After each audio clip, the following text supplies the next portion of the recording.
नाटी दुल्हन। मयंक की बीवी नेहा की हाइट बहुत ही कम थी। वो इतनी नाटी थी कि लोग उसका कई बार मजाक बना देते। अरे नेहा, तेरे लिए तो मुझे किचन में टेबल रखना पड़ेगा। माँ जी, इतनी भी नाटी नहीं हूँ मैं, और हाँ, हिल्स पहनकर तो बिल्कुल आपके बराबर आ जाती हूँ। अरे तेरे पापा ने महंगी कार का लालच दे दिया, वरना तो मेरे बेटे के लिए लंबी लंबी लड़कियों की लाइन लगी थी। क्या बताऊं तुझे, कटरीना फैल थी उनके सामने।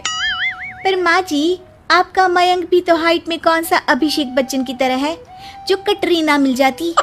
वैसे भी मेरी और इनकी जोड़ी तो राम सीता की जोड़ी है, राम सीता की। एक दिन सभी खाना खा रहे होते हैं, तभी माँ, दाल बहुत अच्छी बनी है, जरा और देना। रुको जी, मैं लेकर आती हूँ, किचन में है, वैसे भी मैं खड़ी ही हूँ। ये सुनकर सास हंसने लगती है। तुम खड़ी हो या बैठी, एक जैसी लगती हो। बस कीजिए जी, अभी हिल्स नहीं पहनी है, वैसे भी हिल्स पहनती हूँ तो आपके बराबर ही लगती हूँ।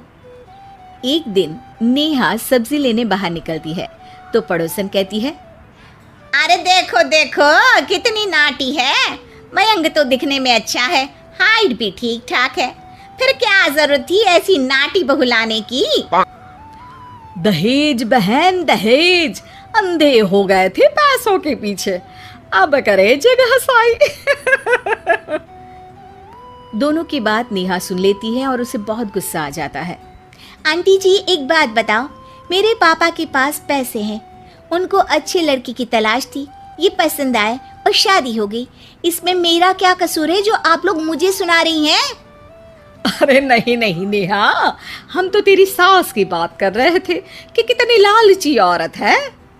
देखिए, वो लालची नहीं है, हाँ, उनकी कुछ शौक है जो वो अपने बेटे से पूरा करवाना चाहती है, और देखा जाए तो उसमें उनकी गलती भी क्या है भला। अगर इन्होंने मुझसे शादी की है तो जरूर कुछ न कुछ तो अच्छाई नजर आई होगी ना।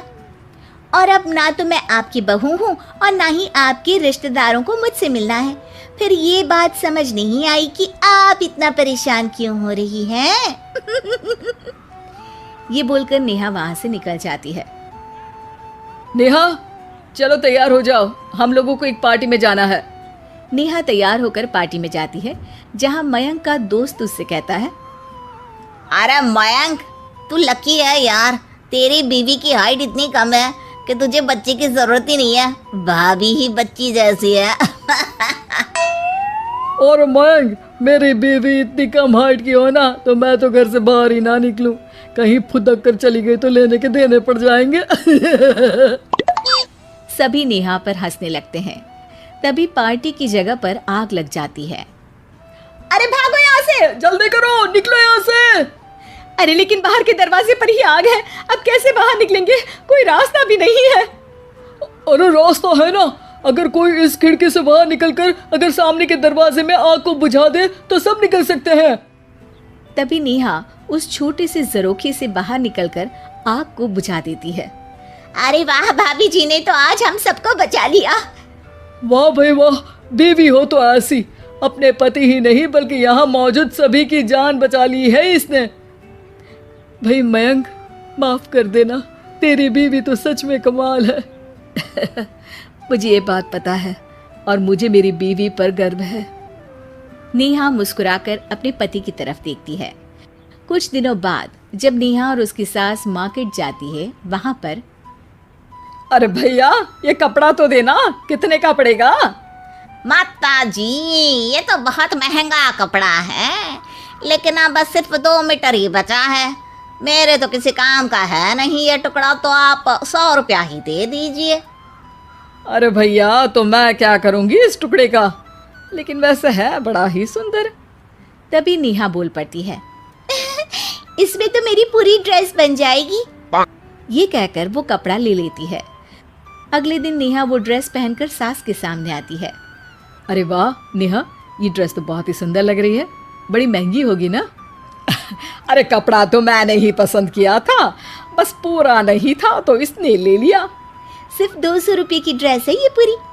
देखो माँ जी, नाटी होने का भी कम फायदा नहीं है। जैसे तैसे दिन कट रहे थे। सास और पड़ोसियों के मजाक बनाने का सिलसिला चल ही रहा था कि एक दिन मोहल्ले से जोर जोर से आवाज आती है, हाय रे मैं मर गई, भगवान मैं क्या करूं। अरे क्या हुआ? देखते हैं तो सभी एक हॉल के सामने भीड़ लगाकर खड़े हैं। मेरा बेटा प्रिंस गड्ढे में गिर गया है। पड़ोसन जोर जोर से रोने लगती है कि तभी वहां नेहा आ जाती है। रोइए मत, मैं प्रिंस को लेकर आती हूँ। ये बोलकर नाटी सी पतली सी नेहा गड्ढे में घुसकर बच्चे को बाहर ले आती है। अब क्या था, एक बार फिर नेहा के लिए पूरा मोहल्ला तालियां बजाता है। मुझे माफ कर दो नेहा, मैंने तुम्हारी हाइट का कितना मजाक उड़ाया था। कोई बात नहीं मौसी, प्रिंस ठीक है, ये बात है। अब वो दिन आता है जब सास नेहा की तारीफ करती है।